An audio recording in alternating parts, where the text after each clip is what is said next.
အခုခေတ်မှာ online လိမ်လည်မှုတွေများတယ်ဒါလေးကိုအတူတူရေးကြည့်ကြရအောင်အခုခေတ်ယနေ့ခေတ်ဆိုရင် nowadays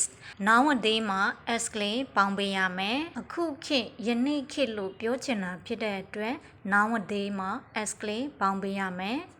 s မပေါင်းဆိုရင်မားတယ်နော် online လိမ်လည်မှုတွေ online scams scams လိမ်လည်မှုလဲ့စားမှုတူတီ countable noun ဖြစ်တဲ့ကိုရေးချင်တာကလိမ်လည်မှုများလိမ်လည်မှုတွေလို့ပြောချင်တာဖြစ်တဲ့အတွက် noun အများကိန်းဆိုတော့ s ကလေးပေါင်းပေးရမယ် online scams များတယ်ဆိုတော့ a lot of ကိုသုံးလို့ရတယ်ကဲဟုတ်ပြီဒါလေးကိုဝကြတစ်ကြောင်ဖြစ်အောင်အတူရေးကြမယ်ဒီနေရာမှာကိုရေးချင်တာက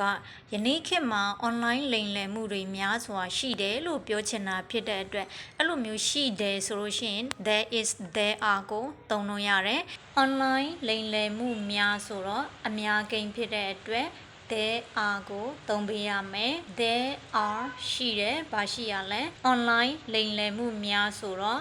a lot of online scams ယနေ့ခေတ်ဆိုတော့ nowadays there are a lot of online scams nowadays there are a lot of online scams nowadays